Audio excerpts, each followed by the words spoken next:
Hi everyone, those who have joined. Hi everyone.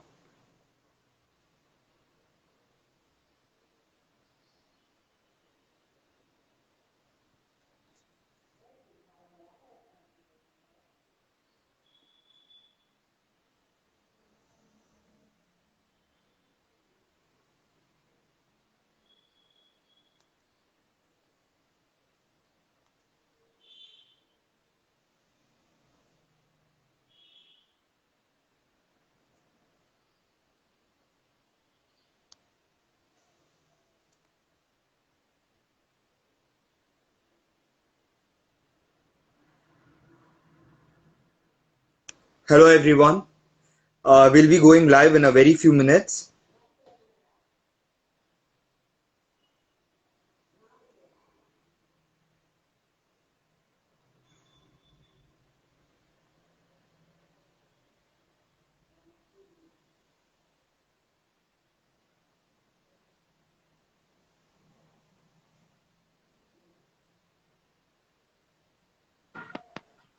Yes.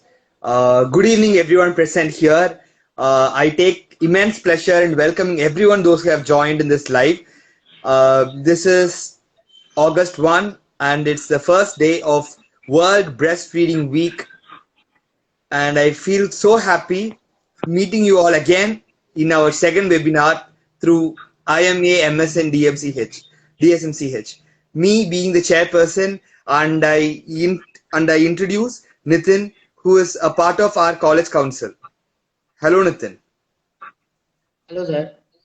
Good Yeah. evening, everybody. Now, And it is immense pleasure to host the webinar on behalf of our IMA on this day, the first day of the World Breastfeeding Week. And I take immense pleasure. So we'll welcome the guest and go for the live. yeah, and let me say something regarding World Breastfeeding Week. That is, it is being celebrated in almost 126 countries in the world.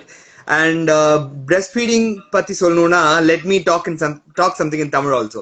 Breastfeeding pati solnona, nowadays it's being a trend like normalizing breastfeeding. Breastfeeding, அதாவது தாய்ப்பால் உணர்வு, அதை வந்து normalise பண்றதை பத்தி இப்ப நிறைய tax ஓடிட்டு இருக்கு. Times change. ஸோ இப்போ இருக்க பீப்புளோட மைண்ட் செட், அப்ப இருந்த பீப்புளோட மைண்ட் செட் ரெண்டுமே மாறி இருக்கு என்பது கண்டிப்பா நிச்சயமான ஒண்ணு. அதை பத்தி தான் பேசுறதுக்கு now we are going to invite Dr. Teja Kothari, who's going to talk about psychology and the psychiatric situation of lactating women. Let's welcome her, Dr. Teja Kothari.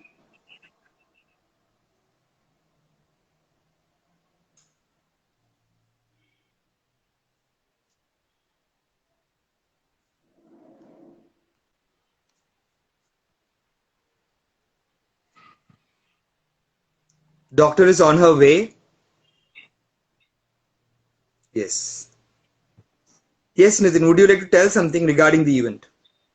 What is Meta Night and why we have organized this event? This is the second event our IMA is conducting, and this is to truly establish and make people aware of the week, the World Breastfeeding Week, because it is so important on everybody to feed, and not alone our IMA, every institute in the world like World Health Organization and other NGOs have started this World Breastfeeding Week and creating awareness for the people to make sure that the newborns are well nourished. So we are very happy to that we are taking a small part in doing this for this week. And yes, I'm very happy that I will be a part of this and our IMA.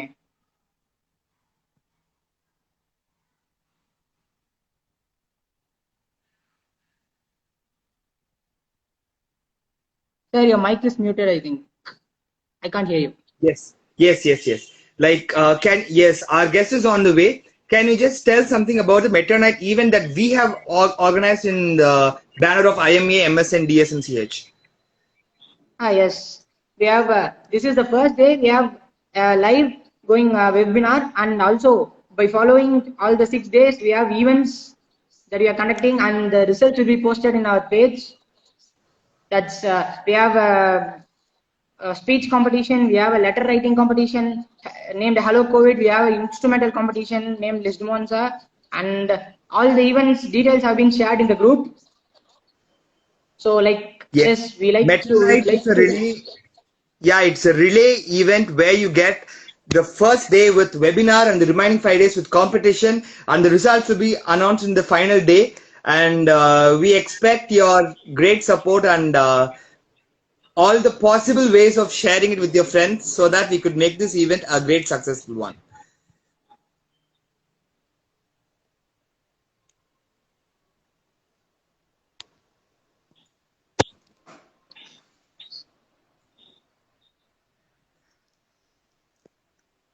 Sorry guys, there's a delay in our guest is unable to join in the live. I don't know, there's some technical issues going on. I've invited her.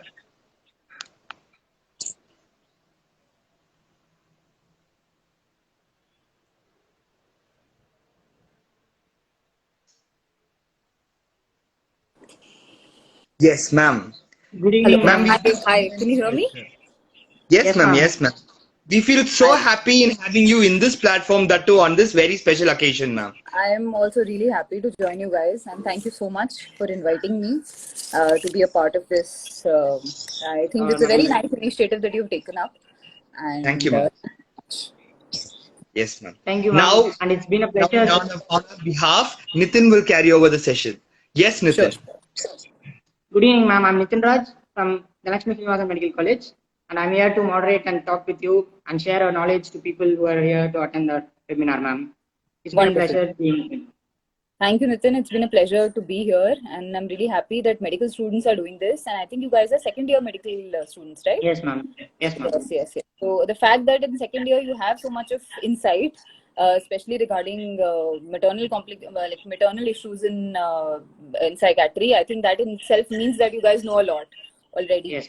So I would just like Yes, to ma'am. add to that knowledge. That's why we got an idea to just start the webinar. Start with the webinar, so it will be going good along the week, ma'am. So coming to the topic, the psychiatric attachment between the mother and the baby, newborn baby, and we would like a brief introduction, like what you would like to say and to start the webinar, ma'am. We'll love to Okay. hear you. So, basically, mother and child bonding, the topic is nothing new. I think a lot of us know that, there are a lot of things that we all know that, a mother child should be, the mother is the closest to a child and a child needs the mother. But basically, over the years, we have had many studies that have proven what a lot of us, what we've been speculating, So, whether it be regarding depression amongst women before they get pregnant, whether it be mental illnesses amongst women when they get pregnant, whether it be regarding postpartum depression, postpartum anxiety, or postpartum medical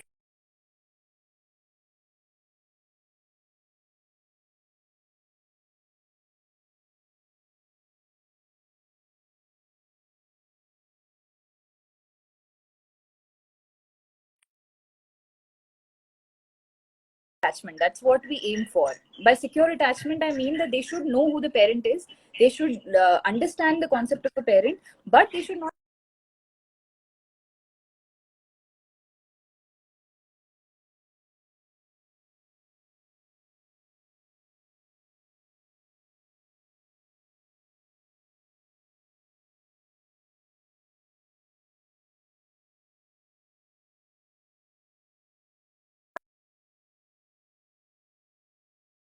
who have been exclusively breastfed for first 6 months. Okay, they tend to have better cognitive abilities. So that means better verbal intelligence at the age of say 14 years, better motor intelligence. They tend, the myelination that happens in their brain happens faster.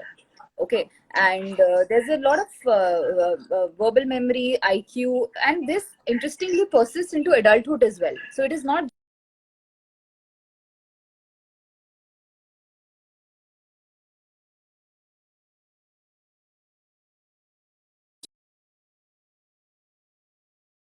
actually decreases the risk of anxiety, the risk of depression in the mother. How lactation helps a lot of mothers suffering from postpartum depression. It's a it's a bi channel. It actually reduces the risk of postpartum depression, and helps the mother in a lot of cases. So these are very some simple things, very simple and straightforward things that I'd like to say.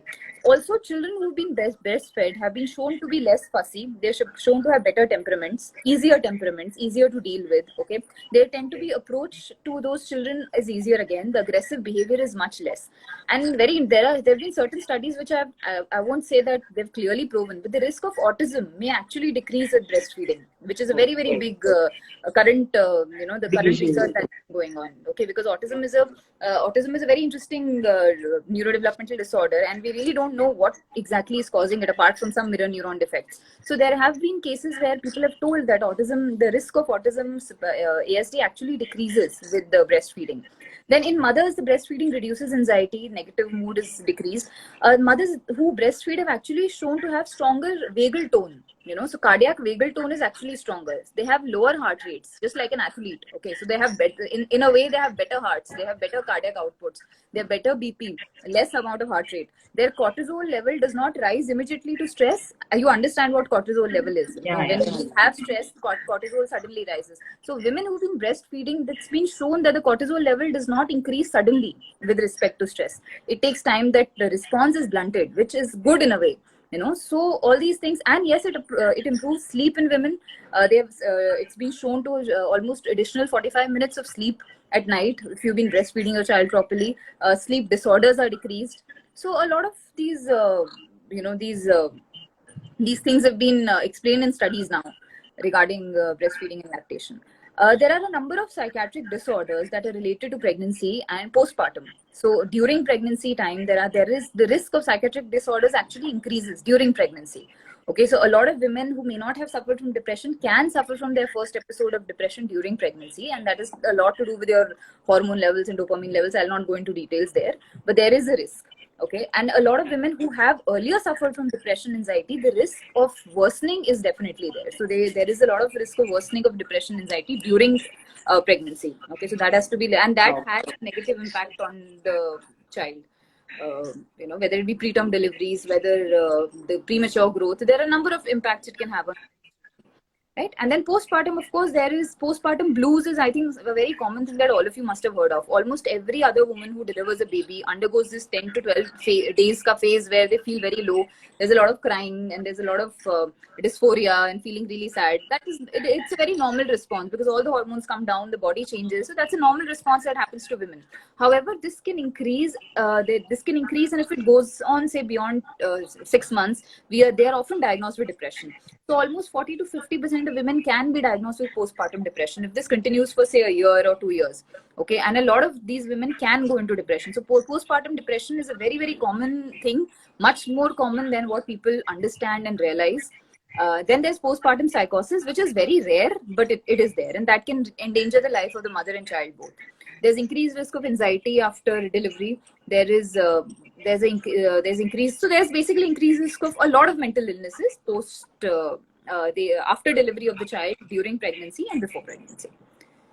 So this is just in short. I'm sorry, I think I said a little too much, but I just wanted to. But yes, it was very informative, and yes, you have given it in a nutshell. Like the whole thing you have covered in a nutshell, and it's very good to hear in a nutshell, ma'am. Thank you. And we also have many questions. Like people came up with some questions, and we have some questions. Sure. So, like you said about the postpartum depression, ma'am. Okay, the time by which they have postpartum depression and by which they feed, will the postpartum depression itself will affect the baby because the mother is depressed. So she is lactating with the baby, and it seems the baby is attached with the mother. So how will the depression affect the baby in some other ways? Absolutely. Postpartum depression is a very serious disorder. It can genuinely affect the child and the mother both. First and foremost, if the woman is suffering from postpartum depression, the ability to lactate decreases because she does not feel the same amount of bond or love that a woman who's normal is going to feel towards the baby. Yeah. So that ability decreases, and hence there is sometimes difficulty in initiation of lactation.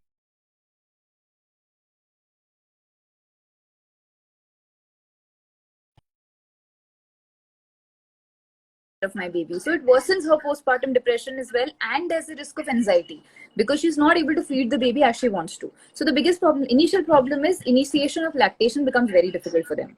right? The second thing is that a woman suffering from depression, whether it be postpartum or before delivery or during pregnancy, is unable to take care of herself as well as you would want her to. So she will not be able to take care of the baby in the same way. The mother baby bond, which we really we sort of we really want to foster, and we really want that bond to become stronger, that bond is she's not able to develop the similar kind of love and bond for the child. It's not that she doesn't want to care, but then depression, unfortunately, that is what depression does. Depression creates a negative cognition in your mind. So whatever is right or wrong, ऐसा आपको दिखता नहीं है कि सही गलत क्या है. There is no right or wrong. Everything seems wrong. Everything what others are doing seems wrong. So she is not able to develop the same kind of love, the same kind of bond that she wants to develop with the baby. So that affects the child's growth a lot, because the child needs an emotional as well as, of course, physical stimulation to grow. Okay, so a lot of children in the first 5-6 months, when the mother is suffering from depression, may not develop in the same manner as children whose mothers are not suffering from depression. Okay, then one of these important points that I would like to add is that a lot of women are on antidepressants after their if they're suffering from postpartum depression, and we give them antidepressants. Right now, antidepressants are also secreted in the in the milk. Hence, because of that, there can be, it's very difficult to the interactions are difficult. It's very difficult for us also to explain to the mother when to feed the baby, what to do. So sometimes a child is not lactated at all, because we are worried about the mother. We have obviously we have to place the mother's health before the child, so we have to give her those medications. So we have to be very have to know very clearly which medication affects the baby, which medicines pass through the breast milk, which do not pass through the breast milk. So that has to be, so she has to be under a tertiary care constantly. Okay, which in India is not available always. That it's only medical colleges that have psychiatry setups. That psychiatry setup is not available everywhere. And one of the social importance, something that's socially, I think, very relevant, is that the in-laws, the family, they do not realize the fact that the mother is in depression, because they don't understand that what is the need for her to be in depression. She has just delivered a baby. She should be happy. It is a happy phase for her. Why is she depressed? They cannot understand depression. In fact, I think a lot of our country does not understand depression. That's the problem. They don't understand the fact that it's a problem with neurotransmitters. It has nothing to do with the fact that I am rich, or I am pretty, or I am happy, or I have a good relationship. It has nothing to do with that. It's a problem of imbalance of neurotransmitters. So this can happen anytime, right? So the bonding bit, so the parents don't understand, the husband doesn't understand. She seems to face a lot of social issues as well, apart from just these issues, right? So that's how the bonding weakens.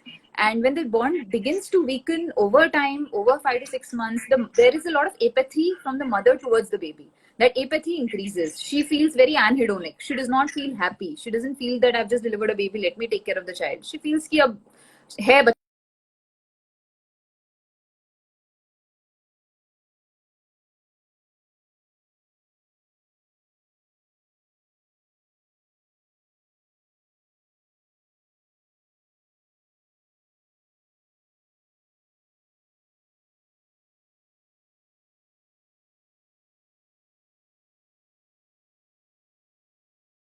herself is psychologically affected, or she's not she's mentally retarded, and in some conditions they also give birth to baby. So what is the effect on the newborn when the mother is, she itself is mentally retarded, ma'am? You see, that's very difficult. It is very difficult for a mentally challenged mother to take care of the baby. It's very difficult, and that's why I think these pregnancies are taken care very. They have to be. In fact,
takes care of the child, how the kind of support she has around her, A lot of mentally retarded, let's not use the word mental retardation, let's say mentally challenged people, they tend to have a lot of support around them. If the support is there, the child grows fine. But if there is no support, and if you're saying how they manage alone, or how, it is difficult for them, no doubt. It is difficult for them, but that does not always stop the mother-child bonding. If the child is normal, if there is no developmental delay with the child, if the child is normal, bonding can happen, because even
baby's preterm, or do you mean the Yeah, baby's? like the baby's preterm also, like it's mentally affected, like not fully matured.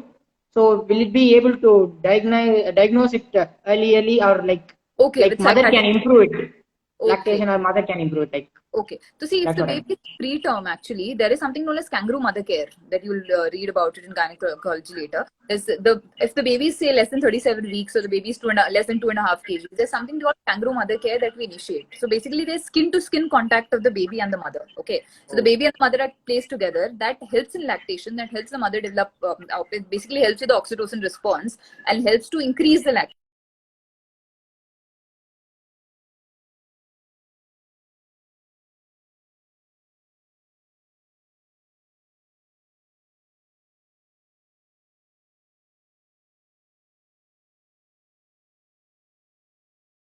Some genetic abnormality, because that's all you can diagnose at that time. You cannot diagnose autism in a child who's born. You cannot diagnose ADHD. That takes time.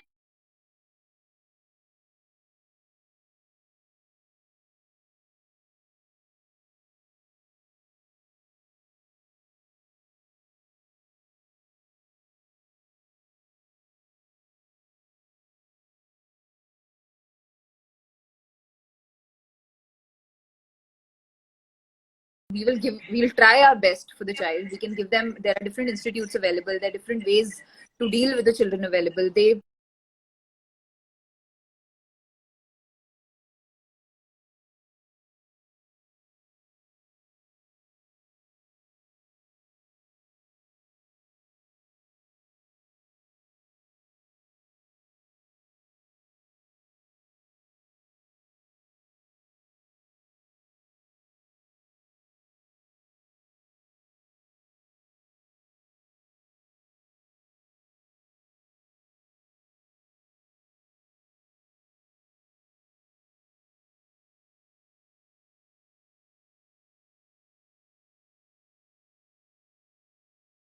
I understand that, but we do have we have better services now. We have better understanding of mental retardation now. okay, ma'am, super, ma'am. And other like what we wish to know is, if the mother, after the delivery, if the mother is unwilling to breastfeed, or she's stressed out to breastfeed, what is the effect, ma'am? What can we give alternative, or how will the baby be better nourished?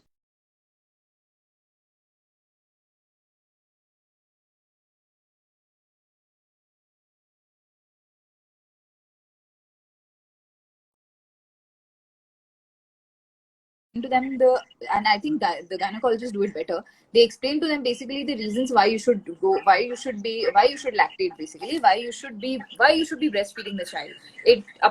I mean, apart from the fact that your body recovers faster, it actually helps in reducing anxiety, and actually helps in reducing depression. It actually creates a better bond with the baby. It actually helps in, like I said, it helps in the cognition of the baby. The child is actually going to grow up to be more intelligent. This is not just something that we are saying, but it actually happens. because verbal intelligence has been tested at the age of 14. Motor intelligence has been tested 14 months. Motor intelligence has been tested in babies who are 18 months now who have been breastfed versus the babies who have not been breastfed. In fact, it has been tested between babies who have been breastfed and babies who have been mixed fed. That is, they've been given top feed along with the breastfeeding. So exclusive breastfeeding has been proven to be very, very, very, very important for babies, at least for first 6 months. Because myelination is most first 6 months में जो आपका DHA release होता है वो babies में सबसे कम होता है. So that first 6 months they need that DHA being released from the mother's milk. So those first 6 months of exclusive breastfeeding are very important. So we counsel the mother mostly. We try to explain to them this is important. But in case they are not able to do it, there are some secretagogues available. There are some herbal remedies available. Everything is being tried. Okay, and like I said, kangaroo mother care really helps. There is a the mother, she's encouraged that she should touch her child. There should be skin to skin contact with the child. Breast of the mother and the face of the child is kept. We try to keep them as close together.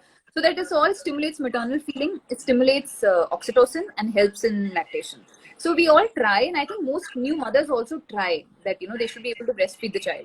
But if they're not able to, then I guess mixed feeding is the other option available, or top feeding is the other option available, which is also done.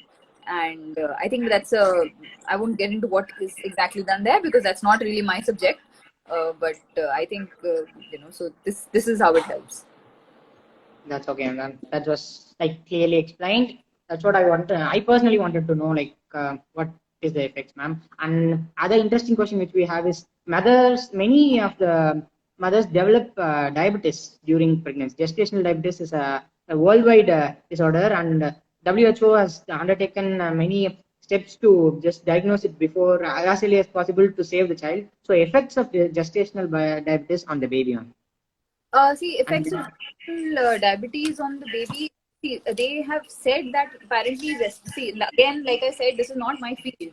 Gestational diabetes on babies will be a better field for somebody in gynecology. However, we have as such noticed that women who are suffering from gestational diabetes actually benefit from lactation.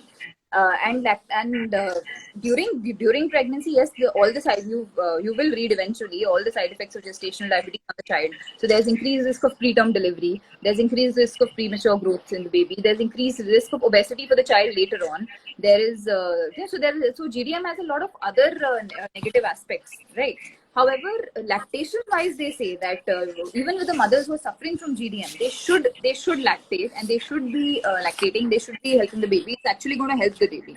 Okay, and GDM ka lactation ke upar apparently, this is what I've read, and this is I don't know how clear it is. I think a gynecologist will be able to explain to you better. But actually, lactation is said to improve glucose tolerance in the early postpartum period. Okay, but this is again uncertain. It's not very, very certain. So even for GDM mothers, we generally try to help them lactate, help them in lactation, help them feed their child. So overall, GDM may have a negative effect on the baby throughout pregnancy, and also on the psychological effect of the mother may have many psychological problems because of GDM during pregnancy. But post GDM, lactation is always preferred. It's always preferred that she should feed her child. That's always better, and it actually might even help her GDM. Oh, okay, ma'am. And effects of lactation on mother also, it is said that she'll be more active, and her psychology may improve upon lactation. Yes, absolutely. See, basically what happens that lactation is considered to be very protective against cortisol response, the HPA axis. Okay, so lactation is said to be protective. Oxytocin helps in that protection. There's a I won't get into the complicated details, but lactation is considered protective and helps in blunting of psychological and behavioral responses to stress. Okay, so even if the mother is stressed, even if she is depressed, HPA axis का जो sudden cortisol का rise होता है, वो lactation help करता है. That actually helps. So hence, lactation is considered to be actually protective against a lot of things. Like pregnancy is actually may sometimes be considered as a risk for mental illness. Okay, because most of the mental illnesses will worsen during pregnancy. Many women may develop newer illnesses during pregnancy. But lactation is actually protective. It is protective for a lot of things. Post pregnancy, it is, like I said, lactation is important for the child. Apart from just the physical recovery, it helps in the mental recovery of the mother. It reduces anxiety a lot. We've seen that panic attacks come down. We've seen that anxiety comes down. Even obsessive symptoms have seemed to actually come down in lactation. The mother is feeling much better overall. So it actually helps in psychological well-being of the child, of the mother and the child both. Yes, ma'am. Thank you, ma'am. And other one is as we are speaking related to psychology, the hormonal balance, which is playing an important role in the psychological development and also the whole development of the baby. What is the negative influence of hormones in the baby, ma'am? And regarding to the psychology of the baby during pregnancy, During during pregnancy. lactation, Okay. during pregnancy or during lactation, During hormonal. lactation. Right. See, as the baby is basically a parasite. Okay, it's a parasite inside the mother, right? So even if the mother is suffering, you'll realize one thing: if the mother is suffering from iron deficiency, baby is not going to get anemia. Okay, it's the mother who's going to face the effects of anemia. Baby will not, because the body does anything and everything to protect the baby. Okay, so mostly throughout pregnancy, a baby is extremely protected. Okay. Now, if there are psychological issues with the mother, then yes, there can be problems with the baby. So there is specific problems include premature growth and difficulty in growing. Okay, that's really important. The baby may not grow at the same the same pace as it is supposed to if the mother is suffering from depression. If the mother is taking medications, there are a number of risks, unfortunately, associated with certain medications. Although, like we say, SSRIs are very safe. You must have heard of SSRIs. They are the antidepressants that are commonly given. They are very safe during pregnancy. However, there is a very minor risk of certain malformations from happening. Okay, if the mother has been suffering from mood disorders, you've heard of sodium valproate, okay, which we commonly give for our mood disorders. Now that has a risk of a lot of neural tube defects. Okay, so there can be certain developmental problems with the baby if the mother is taking certain medications. However, most of the times we try to switch the mother before pregnancy to medications that are not going to affect her during this time. So that is one thing. Secondly, if the mother is suffering from anxiety, that anxiety tends to increase a lot during pregnancy. So during that times, there are a lot of panic attacks. Panic attacks can increase. The mother can feel extremely anxious regarding the child. Okay, there are times when we have a mother coming saying, "Ki bas abhi just deliver the child. I cannot take this anymore." So that the number of panic attacks and everything, all that increases during this time. And same goes for depression. Depression worsens during this time. Okay, and yes. Most of them need antidepressants. Okay, so depression affects the growth of the child. Depression can affect the cognition of the child. There have been studies that have linked depression during pregnancy to certain mental illnesses later on. Child suffering from, say, ADHD, there have been certain links that there can be a risk that depression during pregnancy or anxiety during pregnancy may increase the risk of ADHD in the child, may increase the risk of autism in the child. But nothing has been proven really. But these links have been there. So psychological effect of the mother does affect the psychological effect of the baby, but baby is relatively resilient to it compared to the mother. I think the mother suffers much more. So, well said, ma'am. Yeah. Thank you, ma'am. And one of our other participants had asked that what is the role of the other household members and like the father when the woman is depressed, like postpartum depression? How do they handle? How do they make her feel comfortable? What is the role of them? Very glad that somebody has asked that, the role of the father also, because it's not just the mother may be carrying the child, but yes, the role of the father and the family members, I think they play an extremely crucial role. Because see, once the baby is delivered, it's the responsibility of, I understand that the mother is a mother. By the end of it, she will be the first person of contact for the child. Everything is there, but the father has an equally important. Okay. In fact, I think most of the European countries have introduced the concept of paternal leaves, and how fathers are equally important in the development of the child once the child is born. So, see, the first and foremost, it's very important to recognize depression in women, especially women who have just delivered a baby. Most of them are not able to do it. Most of the parents, see, you have to realize that women may tend to get more irritable than usual. She may not just be, she may not just be crying. She may not show the typical signs of depression. Okay, she may not just say that "Mujhe अच्छा नहीं लग रहा, मेरे को रोने का मन." She may not say it to you as such. She may appear extremely irritable. She may not be taking care of the child the way she used to. She may not come running to, the baby's crying. Most of the mothers, they tend to run to the child, take care of the child. She may not be doing that. You can see the changes in her personality. So please look out for those changes. Understand the fact that depression is a real possibility and a real, it's something that can really happen post-pregnancy to your wife or to your wife or to your daughter. You have to understand that. So first and foremost thing would be to understand the concept that yes, that women can be depressed after pregnancy. The first 5 to 10 days, a lot of women suffer from baby blues, where they will be crying. Just let them cry, let them take out, let them, talk to them, talk about their insecurities, what is making them so dysphoric. Because the women suddenly feel that how will I be able to take care of so much? How can I take this responsibility? Now I have this whole, they've been preparing for it mentally, but seeing a child in front of them just changes the whole psychology, right?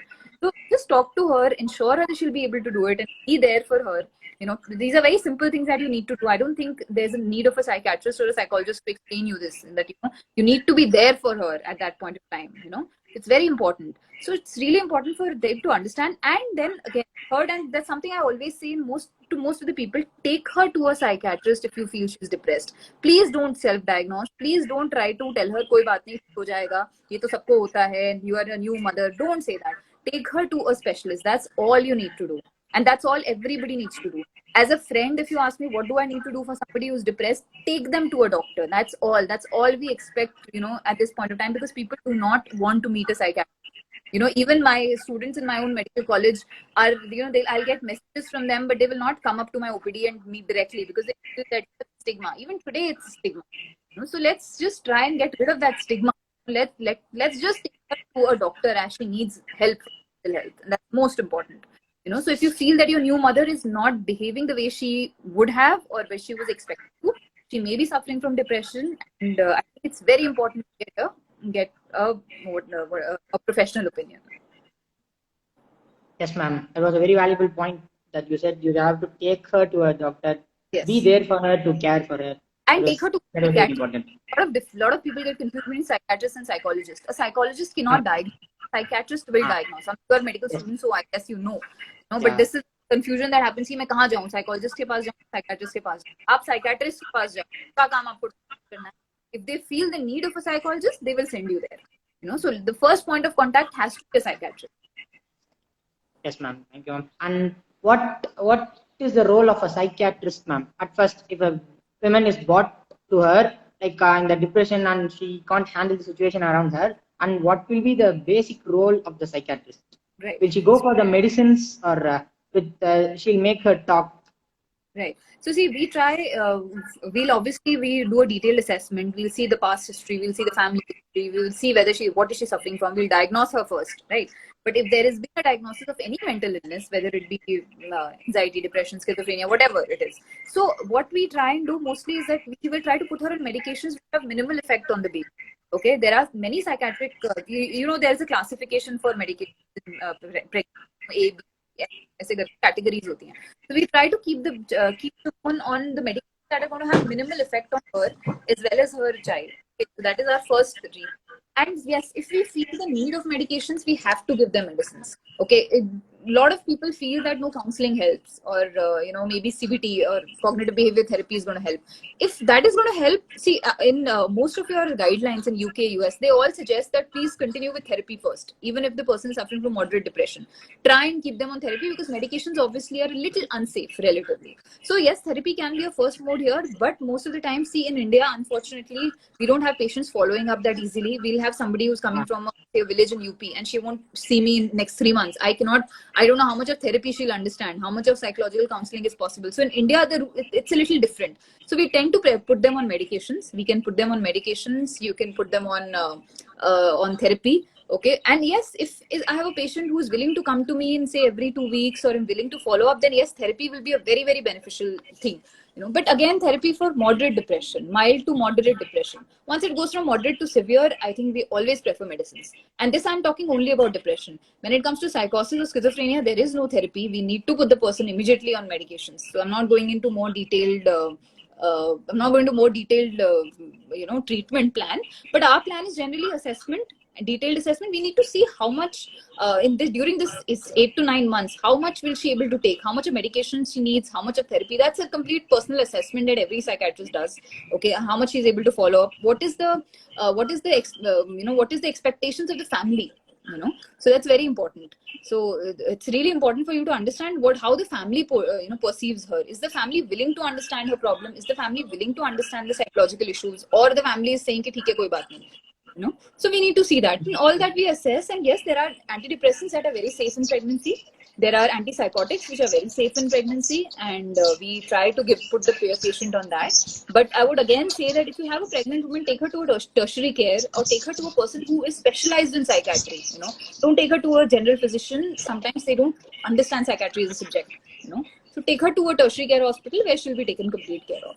And yes, we have to follow up the patient after pregnancy as well. Once she delivers the baby, that's very important. So that's important. So regular follow-up will help. Yes, Nitin. You can carry on. Yeah, I had a doubt I want to ask. Ma'am, can you just explain about normalizing breastfeeding, ma'am? Because breastfeeding is normally taken, like those who have educational knowledge will also have a better family background. But even them in this particular Indian society, they take it in a wrong sense. Breastfeeding is something considered as a taboo topic when we speak it in public. What is your opinion about that, ma'am? Yeah, well, I think there are a lot of changes coming up. Breastfeeding is now, I agree with you absolutely, that's a taboo. And since I work in a field which is a taboo itself, completely, so we understand taboo a lot. And I think it's you need to understand it's just about a lot of, in fact, now I think a lot of celebrities are also coming up with it, and a lot of people are openly breastfeeding. I think who was it? I think there was a New Zealand Prime Minister who brought her baby in the parliament, and she was breastfeeding the child. So I think that we're all trying to normalize it, and it should be normalized. It's just feeding the child. It should be not sexualized. Unfortunately, it is sexualized in our society, and that is when the problem comes. Okay, so breastfeeding is a very, very normal. What do you say? It's a part of the baby's feed. A woman cannot help it. If she has to breastfeed the child, she has to breastfeed the baby. And I think this is going to change only when the concept of sexualization in our society is going to change. It is not going to change that simply. For intelligent, people, doctors, engineers, a lot of them are trying to understand this concept, but unless and until we change how we look at a woman, how we change the whole concept of like you say, you go to a Latin country and a lot of women are wearing shorts, they're wearing they're wearing small clothes, and it doesn't matter that much. The society is sensitized to it. In Indian society, unfortunately, is not sensitized to it. They still will not look at the women in the right sense, and she'll be judged, and so many things happen. So this entire taboo will come only when we change how we look at women in general. It is not just to do with lactation. I think it is just it is something to do with women in general. So when that taboo happens, I think slowly and steadily we will be able to even normalize breastfeeding as well. Yes, ma'am. Yes, ma'am. Even a social message is one of our people from the comment has asked, what are milk banks, and does that make any effect on the baby who takes that? See, I am not very clear on this on milk banks because again, it's not my field. But I would say that milk banks basically from lactating women, they collect milk and they keep it for the child, hoping that the child is going to get milk from the mother rather than taking Cerelac or taking top feeds. Okay, so they see the concept says that it is good for the babies because it's mother's milk, and even though it's not the child's mother's milk, it's still mother's milk. So mother's milk has you can see the proportions and the nutrients in the mother's milk are definitely better than all your Cerelac, etc. So whatever little bit I know about them, it probably helps the baby and probably helps with lactation, but my knowledge on this is not as clear. So I would refrain from talking about it. Ma'am, and also we'll be back to normalizing breastfeeding because this particular thing has a psychiatric impact on the mothers also, because they feel so bad in doing that particular thing. Feeding their own child, that is very simple. Feeding their own child in public, that is no way wrong at all. But because of the society, they go very bad in their mind. Absolutely. And how can certain words from you can make them more confident that this is nothing else and this is a more common thing that it's happening everywhere else in the world? Right. So basically, see, mothers need to realize how important breastfeeding is. So I think like you did like today's topic, when people I think learned a little bit on lactation, how important lactation is to the child's development overall.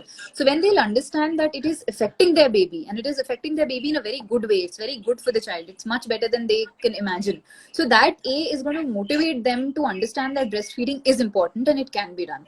Now doing it in public, I think is a very personal thing, and it is a personal choice for a lot of women. But I really feel that you're doing nothing nothing wrong. You are feeding your child, and if somebody else is sexualizing it, it is not your fault. It's not your problem. They can think what they want. By the end of it, it is your child's growth. Your child is hungry. If your baby was hungry and you were sitting inside the house, if it was a grown up for that matter, if it's a 5-year-old, 6-year-old child, he's hungry and he's asking for food, you're not going to not make food just because you're outside, or you're not going to not give him something to eat just because you're in a metro. You will still try whatever you have in your lunchbox and you'll give it to him. It's as simple as that. It is just feed for the child. It is needed for the baby. And at this point of time, it's totally up to you how you judge it. A lot of women tend to, keep breast pumps, and they keep they keep some milk with them in their purses for the child. So a lot of women do that as well. So if you feel shy, it's one thing, but there is really no harm. I feel as a doctor, or even I think as a human being, I see no harm in this. I see no problem in people trying to feed their babies. It's a very like I said, that's a very personal thing. It will change only when our country is willing to not sexualize breastfeeding, and that's very important. So that's, unfortunately, I mean, I agree with you that this should be so Yes, simple. ma'am. What is the need to worry so much about it? But unfortunately, ऐसा है नहीं. Ma'am, like for example, if one of our people who are watching this live might be suffering from the same problem as we have spoken about regarding normalizing of breast feeding. So would you like to say from your point, like this is how you have to behave, and this is how it is, and we want some words from you to those people who think this as a taboo, or who is more contingent because of this society. They might feel to even feed the baby in public, but because of the society, they are stepping back and they're doing something bad for their own child.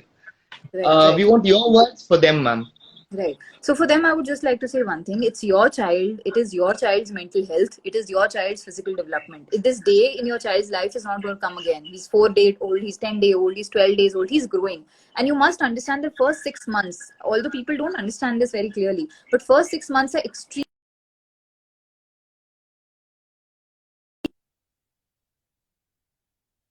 time when myelination is at its peak. That's the time when baby needs the feed. Okay, you not feeding the child just because you're a little scared may have adverse impact on the way you bond with the baby, the way your child grows, and it may not provide the child with the same amount of same amount of nutrition as required and as affected. So I would suggest that first and foremost, your love for the baby is most important. Your concern for the baby is most important. You don't need to worry about people who feel that this is wrong, or this is something you're doing wrong, or people who stare at you. See, unfortunately, in India, people are going to stare at you anyways. So I mean, I think that's what I, as a I would say to women out there, that people are going to stare at whatever you do. So you don't need to worry about it first.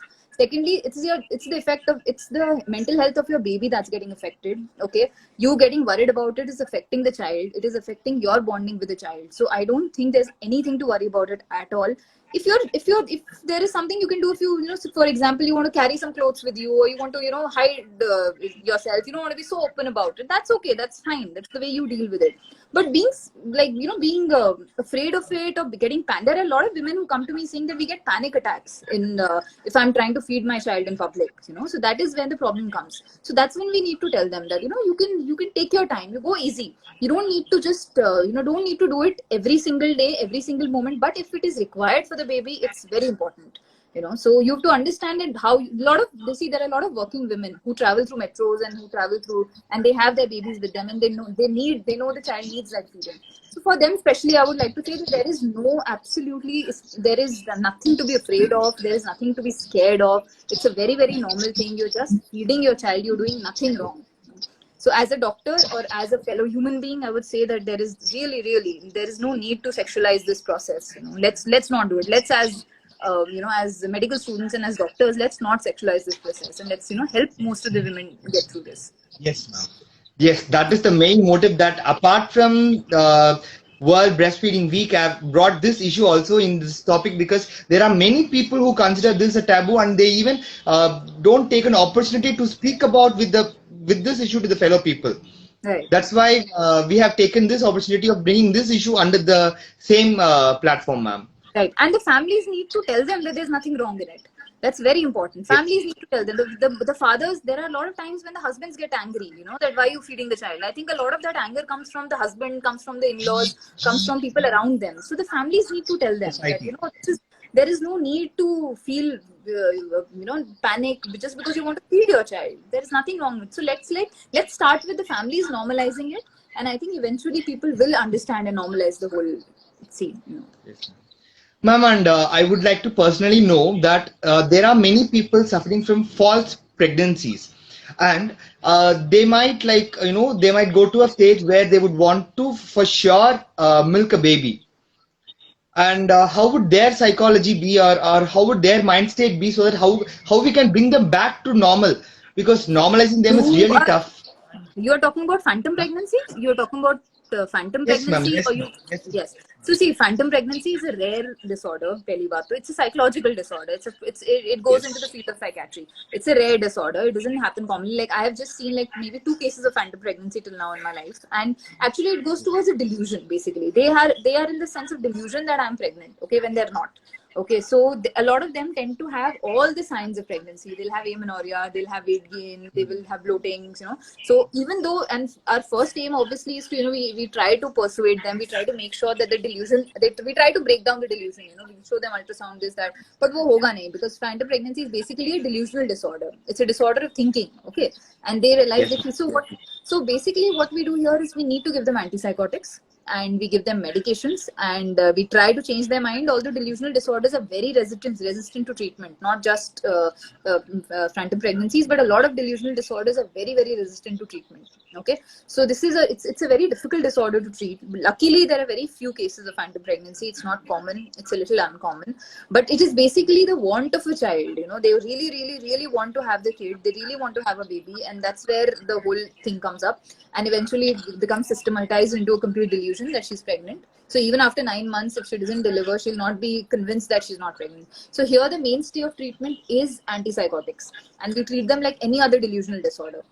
So that's how we have to deal with them. Yes, ma'am. And Nitin, please do carry on with your questions, Nitin.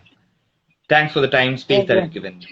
Yeah. Yes, we have only one or two questions to remind that. That's what it is. I just wanted to ask, what does the effect of mother's mood or a mother's thoughts during the lactation after pregnancy? Because mothers are not always the same, ma'am. Because they have different things. They have to take the Right. pressure from the family. They have to do the works. So, what are the thoughts and the mood that affects the baby during lactation?